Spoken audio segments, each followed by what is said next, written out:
Welcome. Good morning, good afternoon, and good evening. We'll get started in a couple of minutes, just giving everybody a chance to come in. Feel free to go ahead and let us know where you are dialing in from. So today, I'm normally based in San Francisco, but today I'm in New Jersey in the United States. So I'm going to post that in there. Good morning.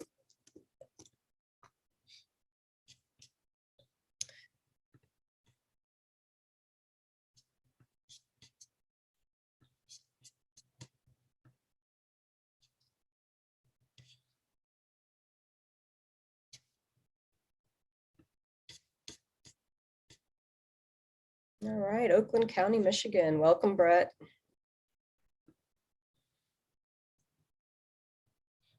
All right, let's give everybody another minute.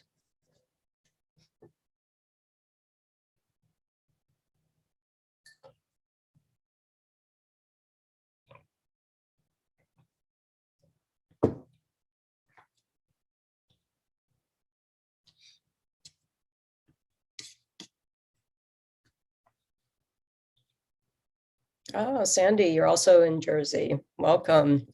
And James is in Berlin. He's one of our speakers.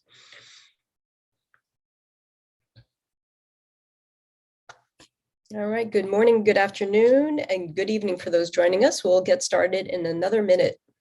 Just letting everybody have the opportunity to join us today.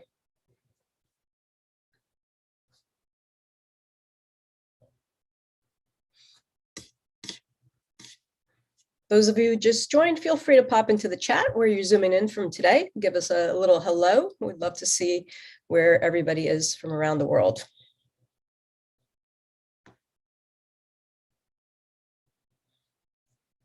We're going to wait one more minute and we'll get started.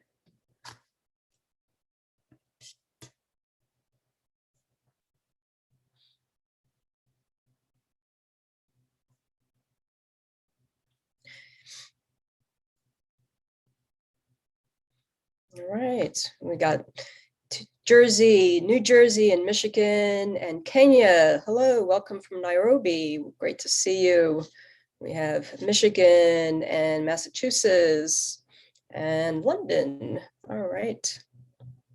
All right, let's go ahead and start the live stream, Igor, if you can. And I can go ahead and start welcoming everybody. Welcome everybody to our fireside chat, Wharton Executive Education program. Nice to see everyone. Once again, please greet yourself, say hello in the chat, and tell us where you are zooming in from. Welcome everyone to today's fireside chat focused on the recently launched Wharton Education program on the economics of blockchain and digital assets. My name is Daniela Barbosa, and I'm the Executive Director of the Hyperledger Foundation. And I'm really delighted to be here today with our distinguished guests to show additional information about this executive program that is aligned very closely with our foundation goals to educate enterprises around the world on the importance of blockchain and blockchain-related technologies. Before we get started, just a couple of housekeeping items for us to be aware of. Here in the Hyperledger community, all are welcome, and we're committed to creating a safe and welcoming space for all. So please be respectful as you ask questions or do chats. And as always, all are welcome to participate and have a voice in our community. Just a couple other housekeeping items. Just a reminder that all Linux Foundation and Hyperledger Foundation meetings involve participation by industry competitors, and it's our intention to conduct all these activities in accordance with applicable antitrust and competition laws. If there's any questions, please view the full policy on the link there, and you can also just direct chat one of the staff members if you have any questions during this webinar. Thank you for your appreciation of that. As a reminder, this session is being recorded and we are also live streaming, and Igor will put the live stream URL into the chat. Feel free to send it out in social and get people to log on to the live stream if they haven't registered for the event. And we don't have any slides for this session. It's going to be a fireside chat. But if we do, we would have that. Just a reminder: these webinars are really we want you to get the most out of it. And at the end of the session, we will have an opportunity for questions and answers. There's 3 different ways that you can answer. You ask your questions. You can raise your hand using the Zoom feature, and we'll go ahead and call on you and unmute you to speak your to do your voice of your question. You can also ask any questions during the session in the Q&A chat, and the panelists and myself will be watching that, and we'll be able to answer those questions. And last but not least, feel free to use the chat and let us know if you have any questions or you have any comments as part of that as well. Great. So once again, welcome. We all know that over the last few years, and especially now and here and in 2021 and almost 2022, one of the biggest barriers to growth for the blockchain industry has been the talent gap for developers with the right skill and training. Recognizing that demand, as many of you know, in partnership with the Linux Foundation Training, Hyperledger has worked for many years on developing a robust, growing set of enterprise training and certification for developers. Across all Hyperledger online courses, from the beginning blockchain essentials to advanced developer and administrative certifications, we have had over 200,000 individuals leverage those courses to advance their careers and meet the growing needs of our ecosystem. However, as a recent Hyperledger brand survey highlighted, the mainstream adoption of blockchain by enterprises also requires the training specifically serves business leaders. Blockchain technologies are driving new business models, reshaping industries, and changing the flow of information and money around the world. C-level executives and senior management need to become fluent in this technology to define and redefine the businesses to find new market opportunities. And the Hyperledger Foundation is committed to advancing executive education as it is to developer training. And this is really why I'm excited about today's session, because it really meets those goals. So let me first introduce you very quickly to the panelists. I know that some of you might have seen an announcement, previous announcement that Cathy Barrera, who's the Wharton School professor and the lead on this course, would be participating. The good news is that Kevin's actually was called to testify in front of Congress, and he's in Washington, D.C. today, testifying for the digital assets and the role of government sessions. So we wish him luck with him, for him, this testimony this afternoon, that he does that, and it's great. You know, Kevin has been such a champion in the enterprise blockchain world as well. However, we have the pleasure of welcoming Cathy Barrera, who's the founding economist at Prism Group and blockchain program director at the Wharton School. Cathy has had a distinguished career, including many economic advisory projects for Fortune 100 companies and leading startups. She has a master's in applicable mathematics from the London School of Economics, and a PhD in business economics from Harvard University, where she studied under Nobel laureate Oliver Hart. Pretty impressive, to say the least, Cathy. Cathy's work focuses on incentive design, token economics, monetization, and governance design for digital economies. And she'll be sharing some of that today. She has also been an advocate for years on enterprise blockchain and a great supporter of the Hyperledger Foundation. So welcome, Cathy. Today, we also have the honor to hear from some of our Hyperledger members who have been selected to be part of the Wharton Executive course as enterprise case studies. And we're going to learn from them today on their use cases, how they were selected, and we'll hear both from an end user perspective on using the technology, as well as a technology and service provider's perspective of working with customers in this ecosystem, and why both of those are important. So I'd like to also welcome Emiliano Vernini, head of ICT Innovation Strategy at Poste Italiane, and James Edward, chief researcher at Saramitsu. So once again, welcome everyone, and a big welcome to the attendees. So we will have some time, as I mentioned before, for questions and answers. So please start queuing them up for the panelists, and I'm going to go ahead and unshare my slides. So welcome everyone. So Cathy, I'd like to start with you this morning and afternoon for some of us. Can you please tell us about your role at Wharton School and introduce us to the course and how it came together and why Wharton thinks this course is so important now? Absolutely. So I'm the program director for this course, which is called the Economics of Blockchain and Digital Assets. I've worked closely and collaboratively with Kevin Webarch, who's the academic director, to develop the content for this course. The course itself is a 6-week asynchronous online program that covers 6 modules. We'll get into some details about what those entail over the next hour. And it's really meant to be a sort of in-depth look at blockchain and digital assets from an economics and business perspective. So perhaps going a little bit deeper than sort of alternative courses that might be available in the market, and really looking at the trade-offs inherent in these technologies and the way that these technologies are implemented in order to provide the students, professionals who are working in the space or somehow touching the technology with a deep understanding of sort of the costs and benefits related to implementing on blockchain, and the different options available for exactly how those implementations might look. So we're very fortunate. We've sort of opened up signups a few weeks ago, and early signups, we already have professionals from 24 countries of mixed professional backgrounds, including financial services, professional services, folks coming out of enterprise, and folks coming out of sort of blockchain native projects or startups. So we're really excited to get this mix of students in the course and have a discussion going regarding again, sort of the various ways that this technology can be implemented. And Cathy, can you tell us, one of the core things about these courses are really the case studies that really drive, so real world case studies. Can you tell us a little bit about the process for selecting which case studies are presented? Absolutely, yes. So this course contains seven case studies that we're really excited about, and these were written exclusively for the purpose of the use in this course. The studies discuss the practical implementation of blockchain, digital assets, and related technologies. And we selected these cases to represent a wide variety of industries and applications in order to show the breadth of blockchain's impact.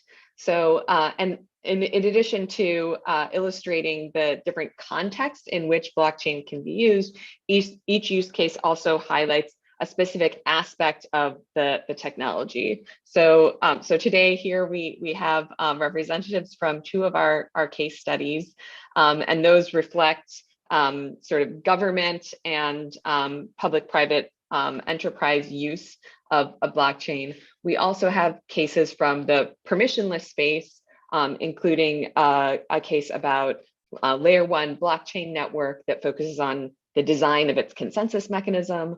We have another case about a DeFi project that focuses on its governance design. So these case studies really, I think, cover the whole spectrum of how blockchain is and can be used across a variety of industries, and really highlights how the technology facilitates this value gain that can be had from blockchain, smart contracts, digital assets, and so forth. Right. Well, it's really important to understand that spectrum of use cases across both permissioned and permissionless blockchains. And I think that, the Hyperledger community certainly has been addressing those across the board. So it's great to, to understand, and I've spoken to some people who are, some executives who are interested in the course, and because they understand that now is the time for them to start implementing these types of approaches as part of their new business strategies as well. So it's fantastic to see the adoption of that. So I'd like to shift a little bit now over to Emiliano and James on their participation in the course and some of the great work that they've been working on, and really, maybe share with us a little bit about, their own companies and in James's part as their customers, understanding of why blockchain is strategic for their company and their ecosystem, and how they're approaching it. So Emiliano, maybe it's always nice to see you. So welcome once again. Hopefully soon, I keep promising Emiliano that I will see him in Italy. So hopefully soon that will happen, I promise. And can you please share with us a little bit about what, Poste Italiane's approach is into incorporating blockchain into your strategy, and some of the projects you've been working on that are relevant to today's conversation? Yeah, for sure, Daniela. Thank you. First of all, thank you for having invited me. Good afternoon, everybody from Italy. I'm Emiliano Vernini, as Daniela said, and in Poste Italiane, I'm the head of ICT Innovation Strategy.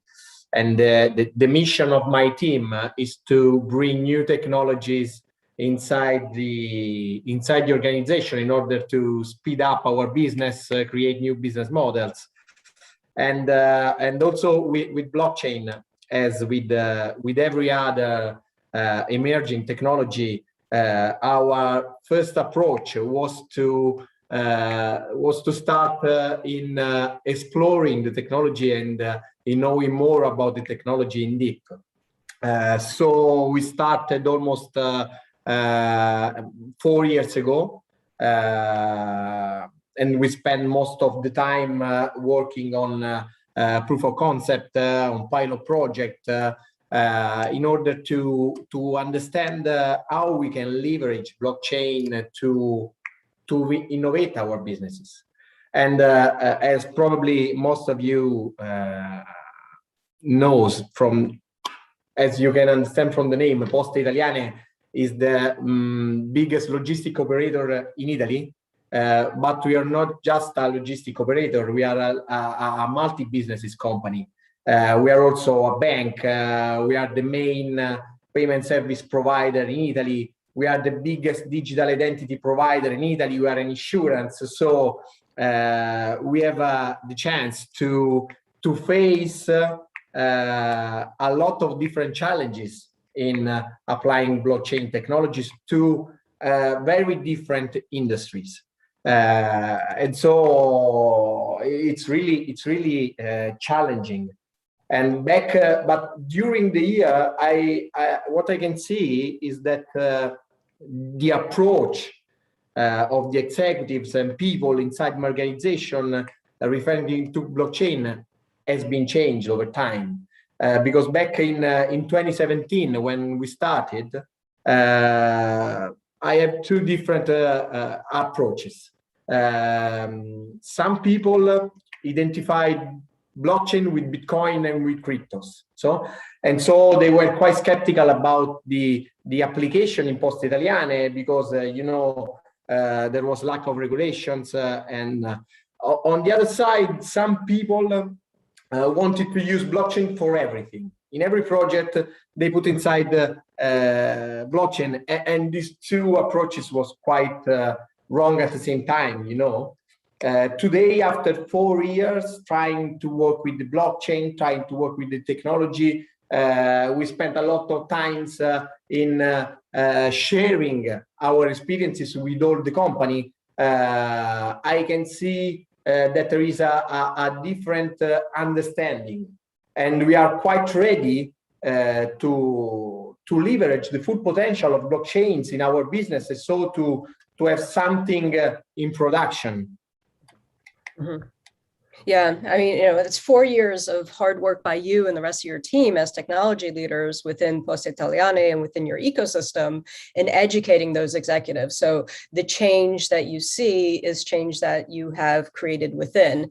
And I think what's so important about things like this, this course is that we're helping facilitate some of that education with companies around the world to do that. So it's a fantastic story. James, Saramitsu has been an early player in the enterprise blockchain market, right? And actually, in our own Hyperledger open source community, it's sometimes hard to believe that it was in September of 2016, that long ago, that you donated the Hyperledger Iroha code base to the Linux Foundation, and now it's part of the Hyperledger landscape of projects of DLTs, and certainly has gotten a lot of adoption. Why has open source, to start off, been an important part of Saramitsu's strategy in the market? Well, it's an ethos thing, first and foremost. Our founder, Makoto Takemiya, he came out of the open source community, and he strongly believes in free and open competition driving forward innovation, and a robust and well-educated community driving forward innovation. And this holds not only for the dev community, although of course as blockchain engineers, first and foremost, we're rooted in this scene of the developer community, but we believe that it also holds true for the broader community of users in industry and academia, in civil society. And as developers, we love a community that has clarity on its goals, that has clarity on its pain points and needs, because it's our job to iterate over those needs. So the more clearly a user can articulate their needs and their pain points, the better a job we can do in meeting them. So stakeholder education is a key part of the way that we approach the market, and the Hyperledger Foundation is a leader in stakeholder education in the blockchain field. So we're proud and thrilled to be a part of it. Yep, a lot of hard work, but certainly paying off, I think. So we appreciate that. And I think, the Saramitsu team has really been creating the market, a lot of, the market out there for this, and educating executives on a customer by customer, or, enterprise talk by enterprise talk. And I know you've been very supportive of the Hyperledger community in that way. And recently, there's been a lot of work specifically around central bank projects that you're working on. Yep. So I wonder if you can just share a little bit with us, how Saramitsu goes and educates a very complicated ecosystem in that industry, in that market. We launched, so for those of you who aren't familiar with our work in this space, in 2019, we piloted, and in 2020, we officially launched Bakong, which is the nationwide digital payments infrastructure serving the National Bank of Cambodia. And this is a kind of a central bank digital currency adjacent project. Definitions of what a central bank digital currency is kind of shift month by month. And currently we're referring to it as a synthetic central bank digital currency because the tokens are backed by fiat held in the central bank reserve accounts, but that's kind of a technicality. What it is a backbone payment infrastructure that links all existing payment rails and inscribes retail and wholesale transactions in real time on a distributed ledger, Hyperledger Iroha, which is hosted by the National Bank of Cambodia. And since we launched it, especially since the official launch in 2020, we've had a lot of meetings with central banks, with regulators, as well as with commercial banks who are seeking insight as to how this new type of financial infrastructure might impact their operations and what new business opportunities might open up on top of this new infrastructure. And some of them are potential customers and some of them really aren't. But we don't go into these conversations as sales pitches. We want to carry forward the ethos of the Hyperledger project and kind of open source our expertise and experience on a one-on-one basis. And we've had ongoing conversations with a number of central banks over the past year, and we've seen real gains. The technical acumen that's evident in the questions that we get from regulators in 2021 is totally remarkable when compared to 2020. They are doing their homework, and these conversations have also given us critical strategic direction with regard to our own product development. So it really goes both ways. We benefit as much as they do from this ongoing kind of consultation and education relationship. Yeah, I think I made that comment before, right? None of us would be having these type of conversations with these key stakeholders 4 years ago, and yeah. It's been a lot of work of our community and others, our ecosystem as a whole from a blockchain perspective, both in the public and permissioned world, that have really driven the education and the understanding of the the leaders in these different projects as well, which is great. I want to shift back, Cathy, a little bit to the course specifically, right? what is different, about this course that people who might be interested, and your focus on executive training, and give us some examples of what the coursework looks like, and some of the things that, based on what Emiliano and James has shared with us today, we cover or you cover in that course. Yeah, absolutely. So, I sort of, as you noted, 2021 has been a really big year for blockchain technology.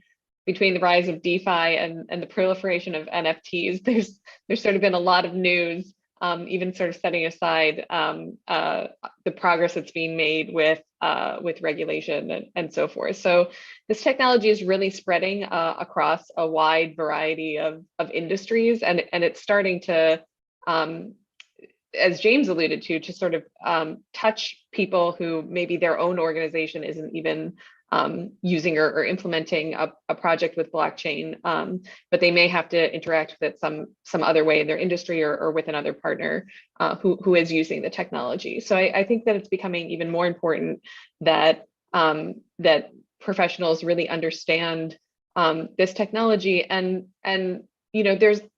there's been a lot of hype around blockchain for a number of years, that probably really came into the public consciousness in 2017, and since then has sort of been in and out of the general discussion about sort of where technologies are going. But I think that there aren't enough resources that really explain at a detailed level exactly what the value is that this technology is providing and how it does that, right? So, there are, one of the things that we talk about in the course is, so in the first module, we explain exactly what blockchain is and how it differs from its closest alternative technologies. So, project teams that are thinking about building with blockchain have a variety of options available to them, which include sort of databases and other technologies that aren't blockchain, and we want to highlight why blockchain is different and how those differences drive value for the organizations that are going to be using it. Later on in the course, in the third module, and we'll talk a little bit about the second module in a minute. So in the third module, which really focuses on the use of blockchain by enterprises and NGOs, we discuss how sort of how business leaders make decisions about whether to implement with blockchain, and also sort of what type to use, how to implement it. So this touches on issues, as we were discussing, of do we want to be in the permissionless space? Do we want to be in the permissioned space? Sort of what features does our specific implementation need to have in order to drive values for the users of our network? So I think that this specific course digs into those details more so than other content I've seen before, and we're really excited to be able to provide that level of insight to the students of this course. Great. Do we want to talk a little bit about the modules that Poste Italiane and Saramitsu contributed to? And absolutely, I would love to. So I'll actually start with I'll start with Soramitsu, so that's sort of in chronological order. So sort of, as I mentioned, the first module sort of digs into what is blockchain, what makes it different than alternative technologies, and how does this provide a new set of potential costs and benefits that folks might want to consider in terms of their technological implementation. The second module really focuses on digital assets specifically. So we see that digital assets are being applied to different use cases, and different digital assets grant different types of rights to the holders of those assets. So in this module, students learn about all types of tokens, from payment tokens to NFTs. tokens that represent traditional financial assets to tokens that are sort of blockchain native and may include some innovative right structures. So within this module, there's also a discussion of CBDCs. That discussion also does a little bit of a comparison between CBDCs and stable coins, and talks about how that might impact the payment landscape. So we were very fortunate to be able to include this Soramitsu case and this project with the Central Bank of Cambodia to provide students with a real illustration of how this will look in practice. Yeah, and maybe James, do you have any additional comments to add to that? I don't know if you all have been keeping on top of the developments in this space, but it's very fast-paced and very exciting. And head over to the Bank for International Settlements webpage, read up their policy papers. Great way to start, and then read some of our own writing. Yeah, it's exciting. We find it notable that lower and lower middle income countries often show a more proactive approach to this space than the big boys, kind of, like the US and the EU. The first blockchain-based retail payment system to go live was in Cambodia in 2019. The first direct CBDC, which is to say a CBDC that is a direct liability of the central bank, was launched in the Bahamas. And we think that the same principle could apply in the private sector. This is an infrastructural revolution. It's a once-in-a-lifetime chance for smart and agile small and medium-sized enterprises to leapfrog their competitors, just as Cambodia and the Bahamas have done. So it's kind of an instructive example that has been set.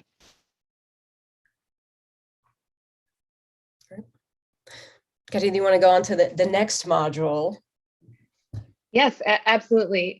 So after discussing digital assets, we have module 3, which is focused on use cases sort of outside of the financial sector. So we touch on both sort of enterprise use cases and NGOs.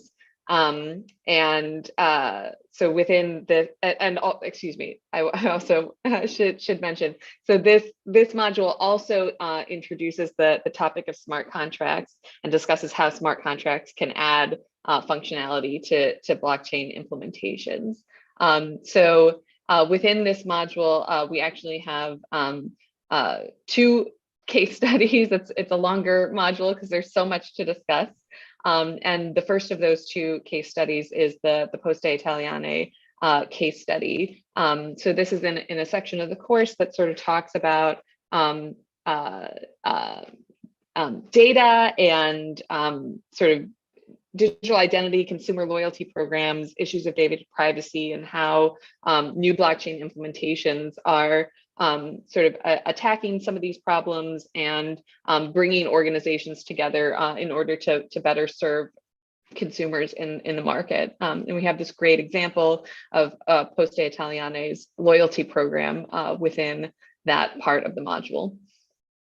And maybe Emiliano, you can tell us a little bit more. I know we have a public, we've spoken a bit about the work that you've done, but specific to this loyalty case study. You want to add something? Yeah, for sure. The goal is to, as Cathy said, to better serve our customer. So today we have in place our reward program that it's basically a cashback program. So if one of our customer pays using one of our credit card in a network of physical or e-commerce merchants, then the user gets rewarded with a percentage of the amount that he has spent. Then we started thinking how we can, let me say, include other services and our also mechanics and dynamics into our loyalty programs. So to reward the users if he buys a parcel or a delivery, but also we want to make more effective our reward program. And what we think is that trying to federate together different programs could be a good option, because probably most of you have made a subscription to more than once of reward programs. Each of these programs is a silo, okay? And it is difficult for the users to manage all the different programs and to get rewarded for something that is valuable for them. And so we think that putting together and federate, maintaining the independence of each loyalty programs could be a good option, giving the user the opportunity to manage all the loyalty programs from one point, a wallet app, and to swap points between the different programs. And for this reason, we think that blockchain could be the technology that enables that model. This is really in some way to summarize what the work that we are doing, because it is still in progress. It is still a pilot project. This is not in fully production today. But it's an important leadership. And then Cathy, I know that there was some other use cases that are relevant to the Hyperledger community as well. Maybe you can share with us those. Yeah, absolutely. So later on in this same module, in particular, after we introduce smart contracts, as I mentioned before, we have a case of Sony Music Entertainment Japan, which is operating on Hyperledger using Amazon Web Services, Amazon blockchain. And so that sort of highlights so this project is basically using smart contracts in order to facilitate coordination between the numerous parties who are sort of involved in music streaming and facilitating the royalty payments back to creators in music streaming services in Japan. So trying to streamline some of those relationships using blockchain technology in order to better facilitate these payments. So again, this is sort of another example of a use case, very, very different from the other two we're discussing today, but where blockchain is being used in an enterprise context and sort of, again, highlighting sort of a different aspect of the technology and sort of these different functionalities that it can provide in order to add value within one of these sort of specific contexts. Right. What's fantastic, I'd like to highlight right now is that we actually, for those of you who know the Hyperledger landscape, we have, 17 different projects, 6 DLTs, 6 distributed ledger technology frameworks.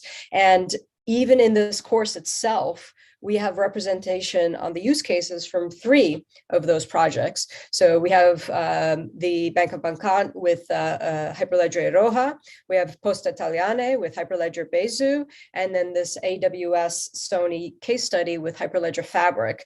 It's one of the things, it's sometimes it seems like it's very complicated with, all the different projects within Hyperledger, but it proves that having that optionality, having those choices, having those strong communities behind those projects that are supporting the development of these open source code bases and adapting them to different use cases, right? There are different needs across the enterprise that each of our DLTs really focus on. So it's a nice mix. And when I first saw the courses and the selections for the case studies, I was obviously delighted that Hyperledger was well represented, but also that it had a nice mix of Hyperledger Fabric, Hyperledger Bezu, and Hyperledger Iroha.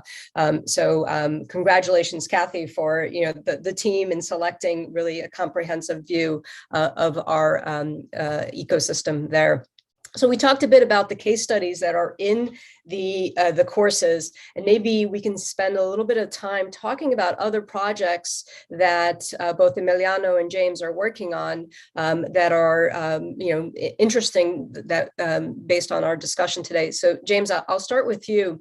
If there are some current other use cases that you'd like to share with the audience today. Sure. The most recent use case that we have spent a lot of time on is our entry in the Monetary Authority of Singapore's Global CBDC Challenge, Global Central Bank Digital Currency Challenge. We were one of 15 finalists selected out of over 300 applications, so that was good and challenging. Our competition was fierce, and several of the competitors kind of took two different routes. Some of the competitors basically submitted their fully fledged CBDC systems as their entry, as their solution. And other competitors submitted applications or hardware products or other things that would ride on top of a CBDC. And we were debating when we were first shortlisted which direction to go, because we do have a fully fledged CBDC system.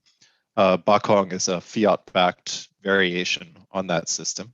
And we could have submitted it, and that would have actually been the lower.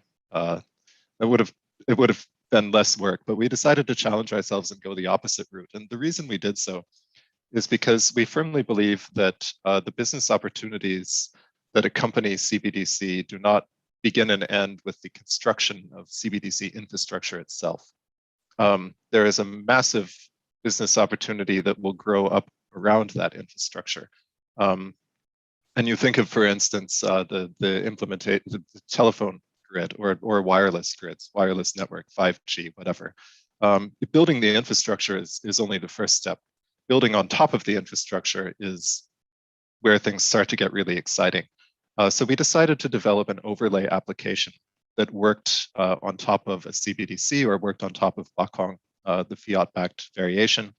And what we developed was an application that allows financial institutions to query a blockchain to get data that could testify to retail end users' propensity to pay in various contexts, and use that data to assist in credit underwriting for microloans.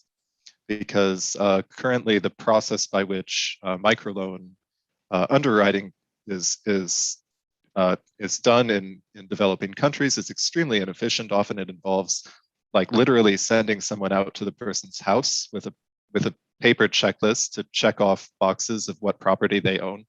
And it costs a lot of money, and those costs get passed along to the lenders in the form of interest rates. And this has knock-on effects across the entire economy. So if we could improve the efficiency of underwriting, we could see significant economic gains, both for institutions and for end users. So that's the direction we went, and it's an interesting solution. We will make the details public. We encourage you to take a look at our website.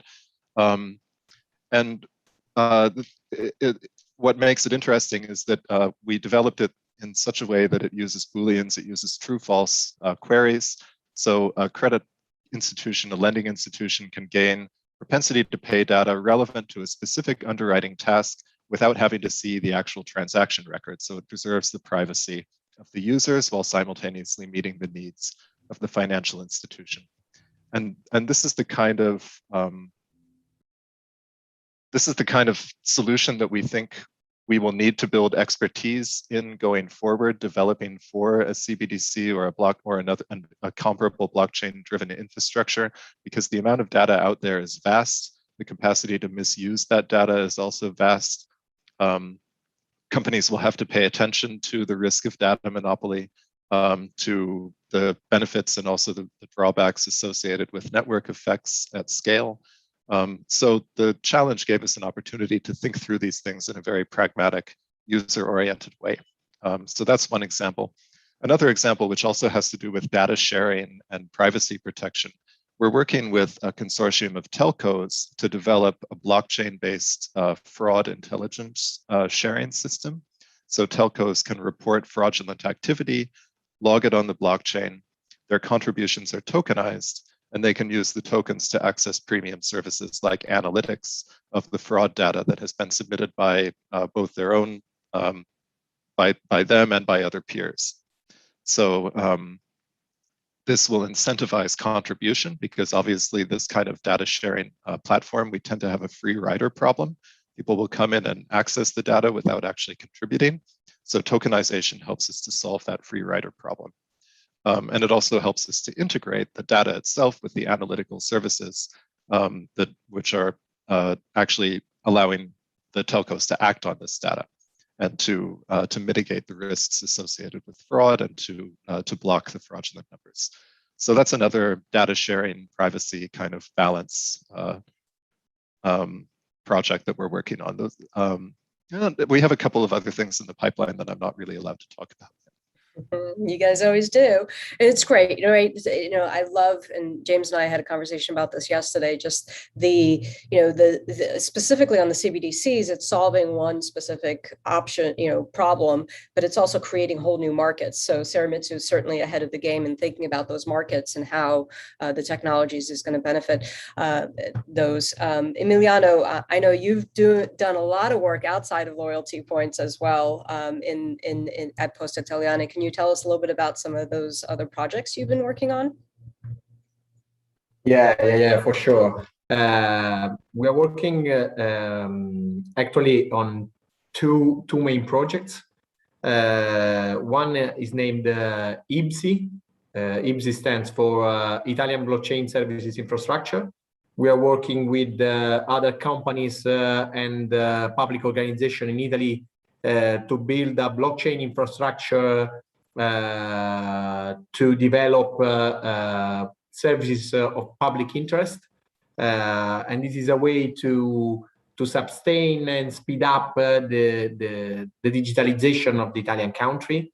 So we're working with a lot of public administration to build this infrastructure, and then for sure to build also a layer of services on top of this infrastructure. And we are putting a lot of effort also in digital identity. It's a very hot topic in Europe, but I would say all around the world. This summer, that was a public announcement by the president of the European Commission, who first told about the European digital identity wallet, a pan-European, so a digital identity wallet for every European citizen, and we are trying to work in that direction and building a necessary self-sovereign identity solution. And so a solution that is privacy preserving, that puts all the data in the hands and in full control of the citizen. We are working on our own wallet, but again, working together with public administration and with other companies, we are developing use cases that use the identity wallet as the starting point, but also allows the Italian citizen to collect verifiable credential about their diplomas or attestation, professional attestation, and so on. So there's a lot of stuff going on with digital identity. It's really challenging. I mean, challenging, but it's so impressive what the European Union across all states there are doing, especially Italy as well. And we see a lot of activity with some of our other Hyperledger members in Germany, for example, with Siemens and Bosch, and with ID Now, ID Union, as well as in Spain with Telefonica, and France with OpenCert. So it is fantastic. We're watching obviously very closely, and our Hyperledger Aries and Hyperledger Indie community are very active and contributing as part of that. So, kudos to Poste Italiane to be leaders there, and it's fantastic to watch from our side of the pond. And I hope that we soon will see some of the similar things over here as well.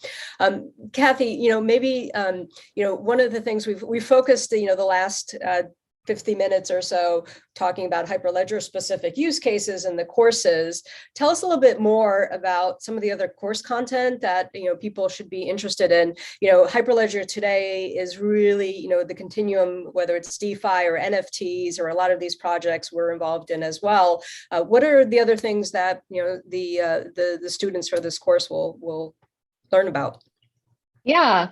So after moving through module 3, which is sort of focused on enterprise use cases that are not in the financial sector specifically, then we have a module that talks about the financial sector specifically and talks about sort of how DeFi is disrupting that sector. I thought some of the points James made earlier about building functionality on top of a CBDC or on top of a digitized currency, I think is really important. So we're sort of seeing a lot of these building blocks being put in place, whether it's by governments or by financial institutions, in order to facilitate basically more usage of payments and financial services via blockchain rails. And it will be really interesting to see how these sorts of services compete against, or I should say maybe DeFi competes against those more traditional types of services. So we have a module that sort of specifically looks at those financial services, at what is happening in the DeFi space, specifically decentralized finance, which sort of currently has a lot of limitations in terms of its functionality. And then in the 5th module, we move on to thinking specifically about valuation of digital assets, and how this may be similar to, may differ from valuation of traditional financial assets.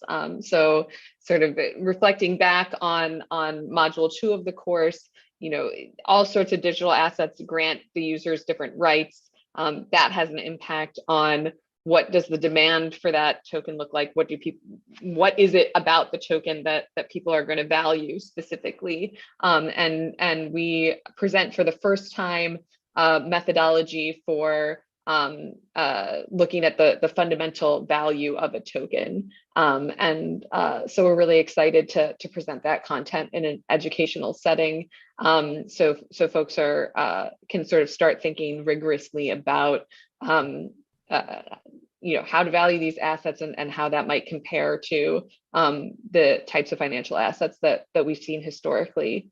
And then the last module sort of wraps everything up and brings everything together, and positions the student to be able to think about launching their own digital asset, or sort of being inside a company that might be launching a digital asset, and what that might look like. So within that module, we have a discussion of layer 2 solutions, which are important for some applications, thinking about scalability and transaction costs.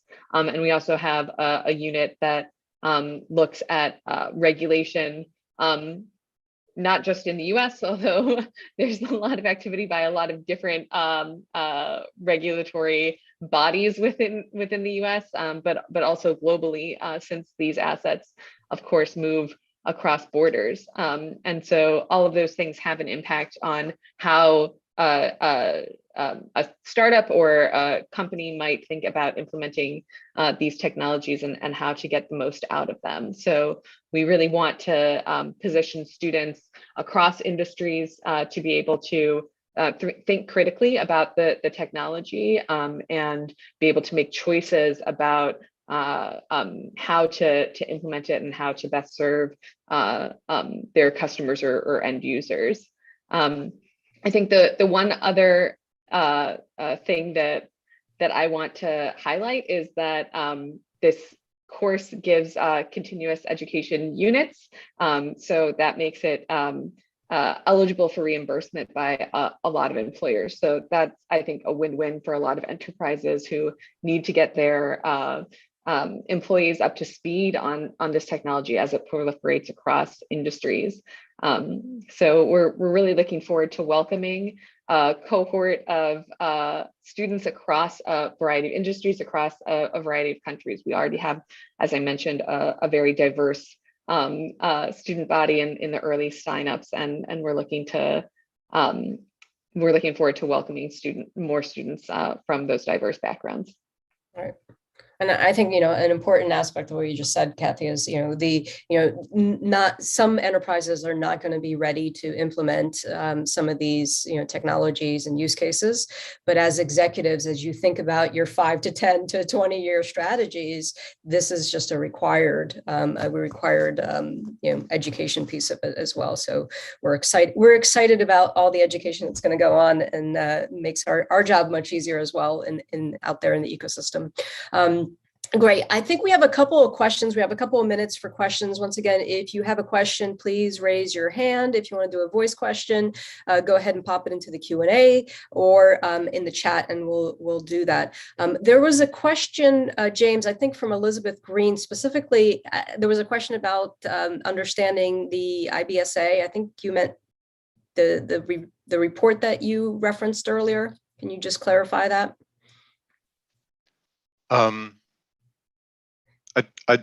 Was that question for me? I think so. Yeah, the IBSA put the who in charge. IBSA. Yeah, I'm not. I think that might be for Emiliano, actually. Oh, okay. Yeah. Probably the question for me is EBSI, IBSI in Italian, that stands for Italian Blockchain Services Infrastructure. Was that the question? Just about the name? Yes, she didn't understand the words. I think, not to put words in Elizabeth's mouth, but I think that clarifies it. Elizabeth, if you have any other questions, feel free to just know the control. Who's in control of the identity? Is that? Yeah, the user is in full control of his own identity. So is in full control, and no others, just the user. And we use the blockchain as an anchor and as a public registry to check for the validity of verifiable credential released by trusted issuer and owned by the user. And Emiliano, you're utilizing Hyperledger Indy and Aries in that project? No, we are working with Hyperledger Besu. But Besu. Because we want to use a, let me call it a general purpose blockchain, because we don't see identity unlinked from other application like the financial one. So we're trying to build an ecosystem of services using the same technology. Okay. There's some interesting work with Hyperledger Besu and Aries happening as well. So do take a look at that. Onto in the Q&A chat, James, there was a question from Brian Ricci, if you can take that one. Yes, very, very exciting, interesting question, a challenging question. So for those of you who don't know, Soramitsu also works in the DeFi space. We contribute to, we're the main contributors to a decentralized community called Sora, which is it's an ambitious concept.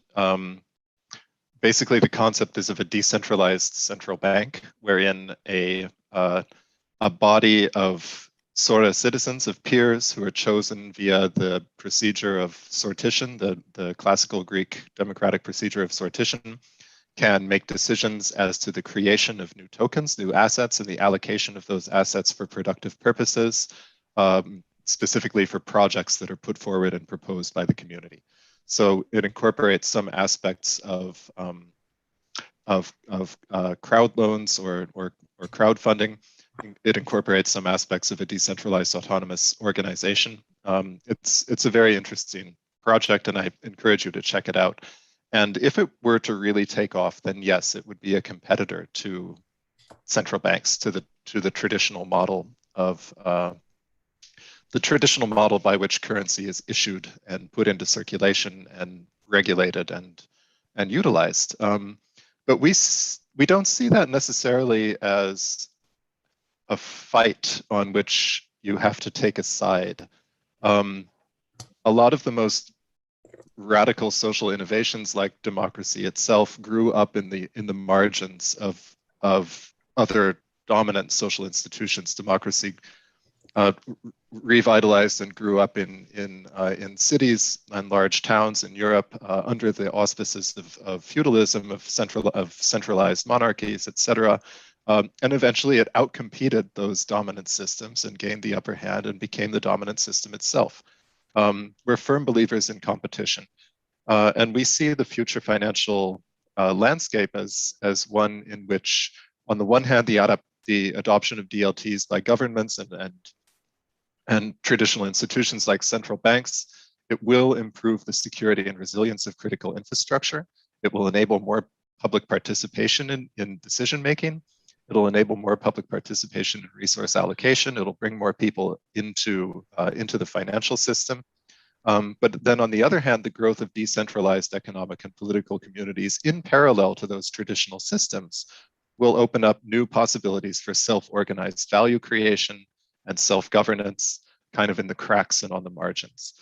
And we're excited to contribute to both of these positive trends. We see both trends as positive, and we see our enterprise and our decentralized finance work as interlocking parts of a future economy that's characterized by diverse, resilient payment instruments, diverse and resilient asset management systems, and diverse and resilient communities with a variety of different ways of creating and allocating value that are dependent on the needs of the members of those communities and determined by the intentions and interests of the members of those communities. So we see our work, we see the work as maybe competitive in the short term, but complementary in the long term. That's the short answer to this very complex and interesting question. Great. Thank you, James. I know we're at time, and there was a couple other questions in the Q&A. A couple of things, and I'll wrap this up. James, Emiliano, and Cathy, maybe if you are willing to put your email address or your contact information to the chat, if people want to ask those questions directly of you to continue that conversation, that would be wonderful. I want to just let everybody know that if you registered for this event, you'll also get an email from us with a 15% discount code that Hyperledger has partnered with Prism and the Wharton School to provide for you. So please be on the lookout for that. And we hope that this piqued your interest, and feel free to share that with others in your organization as well. So once again, I want to thank the panelists today for this great conversation. I encourage everybody to take a look at the course. I know we're putting the course link into the chat there as well. And if you do have any questions, please contact the panelists or myself. Would be happy to assist you. So once again, Cathy, Emiliano, and James, thank you so much for the time today. Just as a reminder for everybody, we do have upcoming webinars and projects that you can participate in. In the January-February timeframe, we'll be doing some project workshops, very, very timely around digital identity, specifically with our Hyperledger Aries and Hyperledger Indie projects. So please be on the lookout for that. We'll be announcing those workshops over the next few weeks. Also, we have some webinars that are coming up with some of our other members. On December 1st, we'll be welcoming Splunk, who's be talking about Hyperledger Fabric security monitoring, and Christopher Cordy will be running that presentation. So please do join us there. And then on November 25th on Thanksgiving, but because we are a global organization, we have events all the time. Tech Mahindra will be talking about demystifying NFTs. So it's actually a very interesting use case that they'll be talking about, and how they're using Hyperledger in the NFT space as well. So please make sure to sign up. We also have lots of sessions on demand from our global forum, including topics that we were discussing today. So please do look at those sessions. And last but not least, we are an open source community, so feel free to join us, take a snap of that QR code, and it'll provide you some more information on how to get involved if you're not already involved. So once again, thank you everybody for attending, for joining us today. If you have any questions, please do reach out to us.